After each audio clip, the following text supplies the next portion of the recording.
ബാംഗ്ലൂരിൽ കുറച്ച് ദിവസം മുമ്പ് മഹാലക്ഷ്മി എന്ന് പറയുന്ന 29 വയസ്സുള്ള സ്ത്രീ അവർ താമസിക്കുന്ന ആ വീട്ടിൽ നിന്നും ദുർഗന്ധം വരുന്നുണ്ടായിരുന്നു. ദിവസങ്ങൾ കഴിയും തോറും ഈ ദുർഗന്ധം കൂടുന്നുണ്ടായിരുന്നു. ആ സമയത്ത് അടുത്ത വീട്ടിലെ ആൾക്കാരൊക്കെ അവർ ആ വീടിൻ്റെ ഓണറെ ഫോൺ വിളിച്ചിട്ട് ഇങ്ങനെ വീട്ടിൽ നിന്നിട്ട് ഈ ദുർഗന്ധം വരുന്ന കാര്യം ആ ഓണറെ വിളിച്ച് പറഞ്ഞിരുന്നു. ആ സമയത്ത് ഓണർ സ്ഥലത്തില്ലായിരുന്നു, അവിടെ പുറത്ത് കുറച്ച് ദൂരം മാറിയായിരുന്നു. ആ സമയത്ത് ആ വീട്ടിലെ ഓണർ വിളിച്ച സമയത്ത് ഹുക്കും സിംഗ് എന്ന് പറയുന്ന ഒരാളായിരുന്നു ഫോൺ എടുത്തത്. ആ സമയത്ത് ആൾ പറഞ്ഞത്, ഞാൻ വീട്ടിലില്ല, ഞാൻ വീട്ടിൽ നിന്ന് പുറത്ത് വന്നിട്ട് ഇപ്പോൾ ഒരു മാസത്തിനടുത്തായി, ഞാൻ ആ വീട്ടിൽ എൻ്റെ അനിയത്തി താമസിക്കുന്നുണ്ട്, ഞാൻ അവിടെ വിളിച്ച് നോക്കിയിരുന്നു, പക്ഷേ കുറേ നാളായിട്ട് ഫോൺ എടുക്കുന്നില്ല, എന്താ കാരണം എനിക്കറിയില്ല. ഇപ്പം നിങ്ങളവിടെ നിന്ന് എന്താ ദുർഗന്ധം വരുന്നത് പറയുന്നുണ്ടല്ലോ, എനിക്കത് കേൾക്കുമ്പോൾ പേടിയാവുന്നുണ്ട്, എന്താ കാരണം എന്നുള്ളത് എനിക്കറിയില്ല.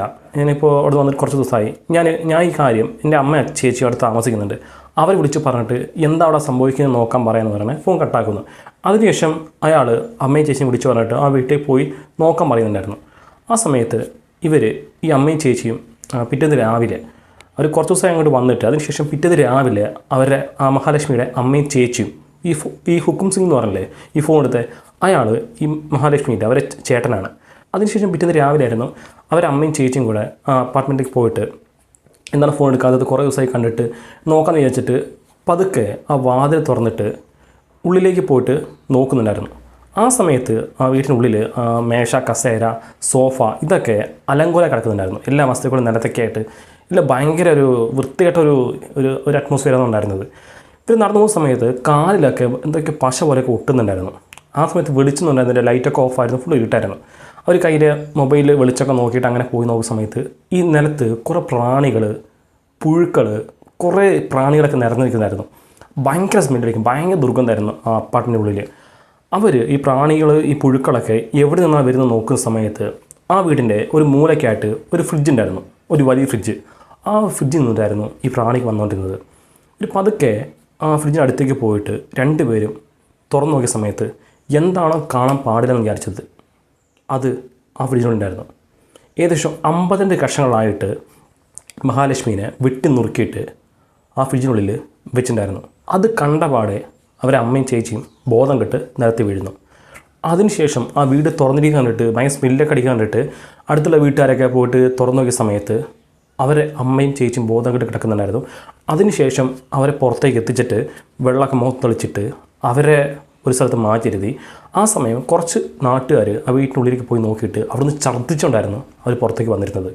അതിനുശേഷം അപ്പം തന്നെ പോലീസിനെ വിളിച്ചു പറഞ്ഞിട്ട് പോലീസുകാരും ആ സ്ഥലത്ത് എത്തിയിരുന്നു. അതിനുശേഷം അവർ 3-4 മാസ്കൊക്കെ ഇട്ടിട്ടായിരുന്നു ആ വീട്ടിനുള്ളിലേക്ക് കയറിപ്പോരുന്നത്. ശേഷം ബോഡി കൊണ്ടുപോയിട്ട് പോസ്റ്റ്മോർട്ടം ചെയ്ത് നോക്കിയ സമയത്ത് ഏകദേശം 2 ആഴ്ച പഴക്കമുണ്ട്. 2 ആഴ്ച ശേഷമാണ് ഇവർ ബോഡി റിക്കവർ ചെയ്തത്. ആ സമയത്ത് ഏറ്റവും കൂടുതൽ ആൾക്കാർ ചോദിച്ച ചോദ്യമായിരുന്നു, ഇത് ആര് ചെയ്തിട്ടുണ്ടാവും. ആ സമയത്ത് ഏറ്റവും കൂടുതൽ സംശയം തോന്നിയ ഇവരാരെങ്കിലും ചെയ്തിരിക്കാമെന്ന് വിചാരിച്ചിരിക്കുന്ന ഒരു 4 പേരെ പോലീസ് അറസ്റ്റ് ചെയ്തു. ആ ലിസ്റ്റ് ഉണ്ടായിരുന്ന 4 പേരായിരുന്നു. 1 ഹസ്ബൻഡ്, 2 ഇവർ വർക്ക് ചെയ്ത മാളുണ്ടല്ലോ, ആ മാളിനടുത്തായിട്ട് ഒരു ചെറിയൊരു ബാർബർ ഷോപ്പുണ്ട്, ആ ബാർബർ ഷോപ്പിൽ വർക്ക് ചെയ്ത ഒരാൾ. ഹസ്ബൻഡും മഹാലക്ഷ്മി സെപ്പറേറ്റ് ആയിട്ട് ഏകദേശം 1 വർഷത്തെ മുകളിലായിരുന്നു. ഈ മഹാലക്ഷ്മിക്ക് 29 വയസ്സ് പ്രായമുണ്ട്. മഹാലക്ഷ്മിയും ഇവർ സെപ്പറേറ്റ് ആവാൻ കാരണം ഒരു ഇൻസിഡൻ്റ് ആയിരുന്നു. അതായത് ഞാനിപ്പോൾ പറഞ്ഞില്ലേ, ഈ മാളിനടുത്തൊരു ബാർബർ ഷോപ്പ് നടത്തുന്ന ഒരാൾ അറസ്റ്റ് ചെയ്യാൻ കാരണം ഈ ഹസ്ബൻഡ് വിചാരിച്ചിരുന്നത് ഈ മഹാലക്ഷ്മിക്കും ഈ ബാർബർ ഷോപ്പ് വർക്ക് ചെയ്യുന്ന ഇയാൾ തമ്മിൽ ചെറിയ റിലേഷൻഷിപ്പ് ഉണ്ടെന്നുള്ള ഒരു കാര്യമായിരുന്നു. ആ ഒരു കാരണം കൊണ്ടായിരുന്നു ഇവർ സെപ്പറേറ്റ് ആയത്. ആ സമയത്ത് ഇയാൾ സ്റ്റേഷനിലൊക്കെ കംപ്ലയിൻറ്റ് കൊടുത്തിട്ടുണ്ട്, ഇയാൾ കാരണം എൻ്റെ കുടുംബജീവൻ തകരുന്നുണ്ട്, എൻ്റെ മകൾ മാനസികമായിട്ട് അഫക്റ്റ് ആവുന്നുണ്ട്, എനിക്ക് ജീവിക്കാൻ പറ്റുന്നില്ല, അങ്ങനെ കുറേ കാരണം കൊണ്ട് ഈ മഹാലക്ഷ്മി ഹസ്ബൻഡ് അടുത്തുള്ള പോലീസ് സ്റ്റേഷനിൽ കംപ്ലയിൻറ്റ് കൊടുത്തിരുന്നു. ഇവർക്ക് മഹാലക്ഷ്മിക്ക് 4 വയസ്സുള്ളൊരു പെൺകുട്ടിയുണ്ട്. ഈ ന്യൂസ് അറിഞ്ഞ പിന്നെ ഇവർ മരിച്ചൊരു കാര്യം അറിഞ്ഞ പിന്നെ ഈ ഹസ്ബൻഡ് നേരെ സൈറ്റിലേക്ക് വന്നിരുന്നു. ആ സമയത്ത് പോലീസ് ഇൻവെസ്റ്റിഗേറ്റ് ചെയ്യുന്നുണ്ടായിരുന്നു. ആ സമയത്ത് ഹസ്ബൻഡ് പോയിട്ട് അവരടുത്ത് പറഞ്ഞിരുന്നത് എനിക്കൊരാളെ സംശയം ഉണ്ടെന്ന കാര്യമായിരുന്നു. അയാളാണ് ഞാൻ പറഞ്ഞ ഈ മാളെടുത്ത് വർക്ക് ചെയ്യുന്ന പറഞ്ഞില്ലേ, ഈ ചെറിയ അഫയർ ഉണ്ടെന്ന് പറഞ്ഞില്ലേ അയാളെ. അതുകൊണ്ടായിരുന്നു അയാളെയും ഈ ഹസ്ബൻഡിനെയും പിന്നെ വേറെ 2 പേരെയും കൂടെ പോലീസ് അറസ്റ്റ് ചെയ്തിട്ടുണ്ടായിരുന്നത്. അതുകൊണ്ട് തന്നെ മഹാലക്ഷ്മിക്ക് ഇങ്ങനെ ആവാൻ കാരണം അയാളായിരിക്കുമെന്ന് ഇയാൾ ഉറപ്പായിട്ട് പറയുന്നുണ്ടായിരുന്നു. കാരണം ഇവർക്കിടയിലും കുറച്ച് ഇഷ്യൂസൊക്കെ ഉള്ള കാര്യം ഈ ഹസ്ബൻഡ് അറിയായിരുന്നു. അതുകൊണ്ട് തന്നെ ഇങ്ങനെ സംഭവം നടക്കാനുള്ള പ്രധാന കാരണം അയാളായിരിക്കുമെന്ന് ഇയാൾക്ക് സ്ട്രോങ് ആയിട്ട് സംശയം ഉണ്ടായിരുന്നു. പക്ഷേ ഇവിടെ ശ്രദ്ധിക്കുന്ന വേറൊരു കാര്യം എന്താണെന്ന് നോക്കിയാൽ ഈ മഹാലക്ഷ്മിയിലെ അവരെ ഹസ്ബൻഡിന് മേലെയും ഒരു കേസ് കൊടുത്തിരുന്നു. ഇയാളെ മാനസികമായി പീഡിപ്പിക്കുന്നുണ്ട്, ഡെയിലിയും തല്ലുന്നുണ്ട്, ഇയാൾ മദ്യപിച്ച് വന്ന് എന്നെ ആക്രമിക്കുന്നുണ്ട്, എൻ്റെ മകളെ തല്ലുന്നുണ്ട് എന്നൊക്കെ പറഞ്ഞ് ഇവർ 2 പേരും പരസ്പരം അങ്ങോട്ടും ഇങ്ങോട്ടും കേസ് കൊടുത്തിട്ടുണ്ടായിരുന്നു. ഈ മഹാലക്ഷ്മി കേസ് കൊടുത്തത് അവരുടെ ഹസ്ബൻഡിൻ്റെ മേലെ മാത്രമായിരുന്നില്ല. ഇവർക്ക് മകളെന്ന് പറഞ്ഞാൽ ഒരു 4 വയസ്സുള്ള മകൾ. ഇവർ കുറച്ച് ദിവസം ഹസ്ബൻഡിൻ്റെ കൂടെ കുറച്ച് ദിവസം മഹാലക്ഷ്മിയായ അവരെ അമ്മയുടെ കൂടെ താമസിക്കുമായിരുന്നു. ആ സമയം ഈ ഇൻസിഡൻറ്റ് നടക്കുന്നില്ല. ആ സമയത്ത് കുറച്ച് ദിവസം മുമ്പ് വരെ മകൾ അവരെ കൂടെ താമസിച്ചിരുന്നു. കുറച്ച് ദിവസം താമസിച്ചതിന് ശേഷം ഈ മഹാലക്ഷ്മിയുടെ കൂടെ നിന്നിട്ട് നേരെ മകൾ ഹസ്ബൻഡിൻ്റെ അടുത്തേക്ക് പോകേണ്ട സമയമായിരുന്നു. അതിനുശേഷം വീണ്ടും ഒരു ഒറ്റയ്ക്കായി. ആ സമയത്ത് ഇവർ പോയിട്ട്, ഞാൻ നേരത്തെ പറഞ്ഞില്ലേ, അത് ഹസ്ബൻഡിന് മേലെ കേസ് കൊടുത്തു.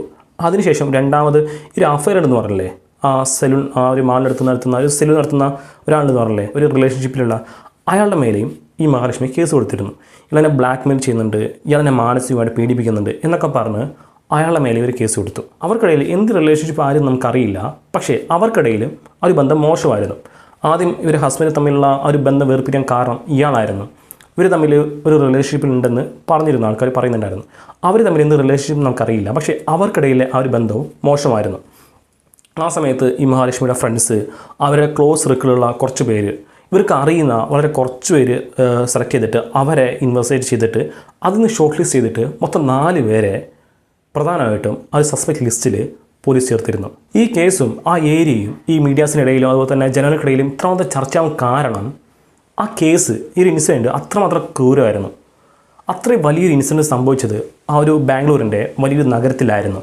ആ സമയത്ത് മീഡിയാസൊക്കെ മിനിസ്റ്ററിൻ്റെ അടുത്ത് പോയിട്ട് കുറേ കാലം ചോദിക്കുമായിരുന്നു, ഇത്ര വലിയ സംഭവം നടന്നിട്ട് ഇതുവരെ നിങ്ങൾ ആരെ അറസ്റ്റ് ചെയ്തിട്ടില്ല, എന്താണ് സംഭവിക്കുക എന്നൊക്കെ പറഞ്ഞിട്ട് മീഡിയാസ് കുറേ കാര്യങ്ങൾ മിനിസ്റ്ററോട് ചോദിച്ചിരുന്നു. സസ്പെക്റ്റ് എന്ന് പറയുന്ന ഒരു 4 പേര് അറസ്റ്റ് ചെയ്തെങ്കിലും ഈ മഹാലക്ഷ്മിയായിട്ട് ഒരു റിലേഷൻഷിപ്പിലുണ്ടായിരുന്ന ഒരാളിലെ, ആ മാലെടുത്ത് സലൂൺ നടത്തുന്ന ഒരാൾ, അയാൾ സെപ്റ്റംബർ 3-ാം തീയതി മഹാലക്ഷ്മിയായിട്ട് വന്ന് സംസാരിച്ചിട്ടുണ്ടായിരുന്നു. അന്ന് രാവിലെ ഇവർ 2 പേരും സംസാരിക്കാൻ കണ്ടിട്ടുള്ള ആൾക്കാരുണ്ടായിരുന്നു. അന്ന് തന്നെ ഈ സെപ്റ്റംബർ 3-ാം തീയതി ഇയാൾ സംസാരിച്ചില്ലേ, അത് കണ്ടതിന് ശേഷം ഈ മഹാലക്ഷ്മി അച്ഛനെ വിളിച്ച് കാര്യം സംസാരിക്കുന്നുണ്ടായിരുന്നു. ആ സമയത്ത് അച്ഛൻ പറഞ്ഞിരുന്നു, മോളെ നീ അവിടെ ഒറ്റയ്ക്ക് താമസിക്കേണ്ട, നമുക്ക് കുടുംബത്തോടെ താമസിക്കാം, നീ ഇങ്ങോട്ട് വരുന്നൊക്കെ പറഞ്ഞ് അച്ഛൻ സംസാരിക്കുന്നുണ്ടായിരുന്നു. ആ സമയത്ത് മഹാലക്ഷ്മി പറഞ്ഞിരുന്നു, അച്ഛൻ ഞാൻ കുറച്ച് ദിവസം കഴിഞ്ഞിട്ട് വരാം, എന്തായാലും ഉറപ്പായിട്ട് വരും എന്നൊക്കെ പറഞ്ഞ് ആ സമയത്ത് മഹാലക്ഷ്മി സംസാരിച്ചിരുന്നു. ആദ്യം ഇവർ ഹസ്ബൻഡിൻ്റെ കൂടെ കുറച്ച് ദിവസം കുഴപ്പമില്ലാതെ കഴിഞ്ഞു. അതിനുശേഷം ഹസ്ബൻഡിൻ്റെ കൂടെ വേർപെട്ടു. അത് കഴിഞ്ഞിട്ട് ചേട്ടൻ വീട്ടിലേക്ക് വന്നിരുന്നു. ചേട്ടൻ കൂടെ കുറച്ച് ദിവസം താമസിച്ചു. അവർ തമ്മിൽ ചെറിയ ഇഷ്യൂ ആയിട്ട് ചേട്ടനും വീണ്ടും പോയി. ആ സമയത്ത് അവരെ കൂടെ ഉണ്ടായിരുന്നത് അവരെ മകൾ മാത്രമായിരുന്നു. മകളുടെ കൂടെ കുറച്ച് ദിവസം താമസിച്ചു. അതിനുശേഷം മകൾ നേരെ ഹസ്ബൻഡിൻ്റെ അടുത്തേക്ക് പോയി. അങ്ങനെ അതിനുശേഷമായിരുന്നു ഒരു ഒറ്റയ്ക്കായിരുന്നത്.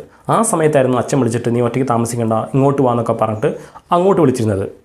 ഇവരുടെ അച്ഛന് 2 പെൺമക്കളും 2 ആൺമക്കളുമാണ്. ഇവർ 4 പേരും ഒരുമിച്ച് അവിടെ താമസിച്ചിരുന്നു കുറച്ച് ദിവസം. അതിനുശേഷം ഒരു വീണ്ടും വന്ന് ഒറ്റയ്ക്ക് അവിടെ വീട്ടിൽ താമസിക്കുന്നുണ്ടായിരുന്നു. അപ്പോഴാണ് അച്ഛൻ വിളിച്ചിട്ട് ഒറ്റയ്ക്ക് താമസിക്കേണ്ട, ഞാൻ ചിലവൊക്കെ നോക്കിക്കോളാം, നീ വീട്ടിലേക്ക് വരൂ, നമുക്ക് ഒരുമിച്ച് താമസിക്കാം എന്നൊക്കെ വിളിച്ചിരുന്നത്. അപ്പോൾ മഹാലക്ഷ്മി പറഞ്ഞു, ഞാൻ എന്തായാലും കുറച്ച് ദിവസം കഴിഞ്ഞിട്ട് വരാം, കുറച്ച് ദിവസം ഒന്ന് സമാധാനം തരുന്നൊക്കെ പറഞ്ഞിട്ട് ആ സമയത്ത് ആ കോൾ കട്ട് ചെയ്തു. പിന്നീട് ഒരു 2-3 ആഴ്ചത്തേക്ക് ഒരു കോൾ ഉണ്ടായിരുന്നില്ല. അച്ഛൻ വിളിച്ചിരുന്നില്ല, മഹാലക്ഷ്മി അങ്ങോട്ട് വിളിച്ചിരുന്നില്ല, ഇങ്ങോട്ട് വിളിച്ചാലും കോൾ എടുക്കുന്നുണ്ടായിരുന്നില്ല. അപ്പോൾ അച്ഛൻ വിചാരിച്ചു ഇപ്പോൾ എന്തെങ്കിലും ഇഷ്യൂ ആയിരിക്കും, എന്തെങ്കിലും പേഴ്സണലായിട്ടുള്ള എന്തെങ്കിലും പ്രോബ്ലംസ് ഒക്കെ ഉണ്ടാവും, അതുകൊണ്ടായിരിക്കും എടുക്കാത്തത് എന്ന് വിചാരിച്ചിരുന്നു. പക്ഷേ ഇതുപോലത്തെ ഒരു സംഭവമായിരിക്കുമെന്ന് ഒരിക്കലും അച്ഛൻ വിചാരിച്ചിരുന്നില്ല. ആര് ചെയ്തിട്ടുണ്ടാവും നോക്കിയിട്ട് പോലീസ് കുറച്ച് ഇൻവെസ്റ്റിഗേറ്റ് ചെയ്തിട്ട് ഈ മാളെടുത്ത് വർക്ക് ചെയ്യുന്ന, ആ സലൂൺ വർക്ക് ചെയ്യുന്ന ഒരാളെ, ഈ ഹസ്ബൻഡിന് സംശയം ഉണ്ടായിരുന്ന ഒരാൾ, ആ ഒരു ബന്ധം എന്ത് ബന്ധം അറിയില്ല, ആ ഒരു റിലേഷൻഷിപ്പിലായതെന്ന് പറയുന്ന ഒരാളെ, അയാളെ പോലീസ് അറസ്റ്റ് ചെയ്തിരുന്നു. പക്ഷേ ഈ പോലീസ് വേണമെങ്കിൽ ഈ സാഹചര്യ തെളിവൊക്കെ വെച്ചിട്ട് ജസ്റ്റ് അറസ്റ്റ് ചെയ്തിട്ട് ജയിലിൽ അടയ്ക്കായിരുന്നു. പക്ഷേ ആ സമയത്ത് പോലീസ് പറഞ്ഞൊരു കാര്യമായിരുന്നു, ഈ ഒരു ക്രൈമിൽ ഇയാൾ മാത്രമല്ല 1-ൽ കൂടുതൽ ആൾക്കാർക്ക് പങ്കുണ്ട്, ഒറ്റയ്ക്ക് ഇതൊരാൾ ചെയ്യാൻ പറ്റില്ല. അങ്ങനെ ആണെങ്കിൽ കൂടി അത് ഫ്രിഡ്ജിൽ കുറേ ഫിംഗർ പ്രിൻറ്റ്സ് കിട്ടിയിരുന്നു ഇവർക്ക്. ഒരാൾ ഫിംഗർ പ്രിൻറ്റ്സ് അല്ല, കുറേ പേരെ ഫിംഗർ പ്രിൻറ്റ്സ് ആ ഫ്രിഡ്ജിൽ നിന്ന് കിട്ടിയിരുന്നു. അതിനർത്ഥം ഈ ക്രൈം ഒരിക്കലും ഒരാൾ ചെയ്യാൻ പറ്റില്ല, കുറേ ആൾക്കാർ ചേർന്നായിരിക്കും ചെയ്തിട്ടുണ്ടാവുക. അതുകൊണ്ട് തന്നെ ഇനി കുറേ പേര് അറസ്റ്റ് ചെയ്യാനുണ്ടെന്നും പോലീസ് സമയത്ത് പറഞ്ഞിരുന്നു. ഇപ്പോൾ പിടിച്ചിരിക്കുന്ന ആളിലെ ഇയാളെ നമുക്ക് ക്രൈം ചെയ്ത ആളെന്ന് ഉറപ്പിക്കാൻ പറ്റില്ല, ഇയാൾ ജസ്റ്റ് സസ്പെക്റ്റ് മാത്രമാണ്. അതുകൊണ്ട് തന്നെ ഇയാളാണ് നമുക്ക് ഉറപ്പിച്ച് പറയാൻ പറ്റില്ല. ഒരു 3-4 ദിവസം കഴിഞ്ഞിട്ട് ഇൻവെസ്റ്റിഗേഷൻ കുറച്ചുകൂടെ മുന്നോട്ട് പോയിട്ട് അതിനുശേഷം കുറേ കാര്യം പറയാമെന്നായിരുന്നു പോലീസ് സമയത്ത് പറഞ്ഞിരുന്നത്. ജി പരമേശ്വർ, ഇദ്ദേഹമാണ് കർണാടകയിലെ ആഭ്യന്തരമന്ത്രി. ഇദ്ദേഹത്തോട് മീഡിയാസ് കുറേ കാലം ചോദിച്ചിരുന്നു, ഈ ഒരു ക്രൈം സംഭവിച്ചിരിക്കുന്നത് ഈ നഗരത്തിൻ്റെ മധ്യത്തിലാണ്, ഗ്രാമത്തിൽ പോലും ഇല്ല. ഗ്രാമത്തിലൊക്കെ ആണെങ്കിൽ ഒരു CCTV ഇല്ല, ആൾക്കാരൊക്കെ വളരെ കുറവാണ്, ആൾക്കാരെ ഒന്നും കണ്ടിട്ടുണ്ടാവില്ല, വിറ്റ്നസ് ഒന്നും ഇല്ല എന്ന് പറഞ്ഞാൽ നമുക്ക് കുഴപ്പമില്ലാന്ന് പറയുന്നത്. പക്ഷേ നഗരത്തിൻ്റെ മധ്യഭാഗത്ത് ഫുള്ള് CCTVs ഒക്കെ ഉള്ള, എപ്പോഴും ആൾക്കാർ കുറേ പേര് നടക്കുന്ന, എപ്പോഴും ഇഷ്ടംപോലെ ആൾക്കാർ ചുറ്റിലുള്ള ആ ഒരു പ്രദേശത്താണ് ഇത്ര വലിയ ക്രൈം സംഭവിച്ചിരിക്കുന്നത്. ഇതിനെക്കുറിച്ച് നിങ്ങൾക്ക് എന്താണ് പറയാനുള്ളതെന്ന് പറഞ്ഞ് മീഡിയാസ് കുറേ ചോദ്യങ്ങൾ ഇയാൾ ചോദിച്ചിരുന്നു. അപ്പോൾ മിനിസ്റ്റർ പറഞ്ഞ കാര്യമാണ്, ഇത് സംഭവിച്ചിരിക്കുന്നത് ഇപ്പോഴല്ല, ഏകദേശം 2 ആഴ്ച മുമ്പാണ്. എന്നാലും കൂടി ഞങ്ങൾ ഫുൾ എഫേർട്ട് കൊടുത്ത് ഇൻവെസ്റ്റിഗേറ്റ് ചെയ്യുന്നുണ്ട്. പക്ഷേ ഈ ഒരു കാര്യത്തിൽ എനിക്ക് ഇപ്പോൾ പറയാൻ പറ്റുന്നൊരു കാര്യമാണ്, ഇത് ചെയ്തിരിക്കുന്നത് എന്തായാലും ആ നാട്ടിലുള്ള ഒരാളല്ല, അയാൾ പുറത്തുനിന്ന് വന്ന് ചെയ്തിട്ട് പോയിരിക്കുകയാണ്. അയാളിപ്പോൾ വെസ്റ്റ് ബംഗാളിലാണെന്നാണ് എനിക്ക് അവസാനം കിട്ടിയ ഇൻഫർമേഷൻ. ഇതിൽ കൂടുതൽ എൻ്റെ ചോദിക്കരുത്, ഇതിൽ കൂടുതൽ എനിക്ക് പറയാൻ പറ്റില്ല. കാരണം ഇത് ഓൺ ഗോയിങ് ഇൻവെസ്റ്റിഗേഷൻസ് കേസാണ്. അതുകൊണ്ട് തന്നെ ഇപ്പോൾ നടന്നുകൊണ്ടിരിക്കുന്ന ഒരു കേസായതുകൊണ്ട് എനിക്കിതിനെക്കുറിച്ച് കൂടുതൽ പറയാൻ പറ്റില്ല. പക്ഷേ ഈ ചെയ്തിരിക്കുന്ന ആൾ എന്തായാലും ആ നാട്ടുകാരനല്ല, ആളിപ്പോൾ വെസ്റ്റ് ബംഗാളിലാണെന്നാണ് ഞാൻ കിട്ടിയ റിപ്പോർട്ട് എന്ന് അവസാനം ഈ മിനിസ്റ്റർ പറഞ്ഞിരുന്നു. ഇപ്പോൾ ഒരാൾ അറസ്റ്റ് ചെയ്തിട്ടുണ്ടായിരുന്നില്ലേ, ഈ കേസിൽ ബന്ധമുണ്ട്, മെയിൻ സസ്പെക്റ്റ് എന്നൊക്കെ പറഞ്ഞ് ആ ഒരു റിലേഷൻഷിപ്പിലുള്ള ഒരാളെ അറസ്റ്റ് ചെയ്തിട്ടുണ്ടായിരുന്നില്ലേ, അങ്ങനെ ഒരാൾ അറസ്റ്റ് ചെയ്തതിനും കൂടി മിനിസ്റ്റർ പറഞ്ഞൊരു കാര്യമാണ്, ഇയാളിപ്പോൾ വെസ്റ്റ് ബംഗാളിലാണ്, ഞങ്ങൾ കൂടുതൽ പേര് അറസ്റ്റ് ചെയ്യാനുണ്ട്. ഇപ്പോൾ അറസ്റ്റ് ചെയ്തിരിക്കുന്ന ആളെ ഞങ്ങൾക്ക് ഒരു മെയിൻ സസ്പെക്റ്റ് എന്ന് പറയാൻ പറ്റില്ല. ഇപ്പോൾ ഈ ക്രൈം മെയിനായിട്ടുള്ള ബന്ധപ്പെട്ട ഒരാൾ ഇപ്പോൾ നമ്മുടെ നാട്ടിലില്ല, ആൾ വെസ്റ്റ് ബംഗാളിലാണ് എന്ന് മിനിസ്റ്റർ പറഞ്ഞത്. മഹാലക്ഷ്മിയുമായിട്ട് ബന്ധമുള്ള ഒരാളാണോ, അതല്ലെങ്കിൽ വെസ്റ്റ് ബംഗാളിലെ അയാളാണോ, അല്ലെങ്കിൽ വേറെ ആരെങ്കിലും ഗ്രൂപ്പായിട്ട് ചെയ്തിട്ട് പോയതാണോ? ഇത്രയും ചോദ്യങ്ങളുണ്ടെങ്കിലും ഇത്രയും വലിയൊരു നഗരത്തിൽ ഇത്രയും വലിയ ക്രൈം ചെയ്തിട്ട് എങ്ങനെ ഒരാൾക്ക് ഈസിയായിട്ട് പോകാൻ പറ്റും എന്നൊരു കാര്യം ഓപ്പോസിറ്റ് പാർട്ടി പറഞ്ഞിട്ട് ഇവിടെ ഒരാൾക്കൊരു സേഫ്റ്റി ഇല്ല, പ്രത്യേകിച്ച് സ്ത്രീകൾക്ക് ഒരു തരത്തിലുള്ള സേഫ്റ്റി ഇല്ല, അതുകൊണ്ട് ഇത് വേസ്റ്റ് ഗവൺമെൻറ്റാണ് എന്നൊക്കെ പറഞ്ഞ് ഓപ്പോസിറ്റ് പാർട്ടി കുറേ കാര്യങ്ങൾ പറയുന്നുണ്ടായിരുന്നു. ഇപ്പോൾ എല്ലാവരും ഉള്ളിലുള്ളത് ഇത്രയും വലിയ ക്രൈം അത്രയും വലിയ സിറ്റിയിൽ ആരാ ചെയ്തിട്ടുണ്ടാവുക എന്നൊരു ചോദ്യമായിരിക്കും.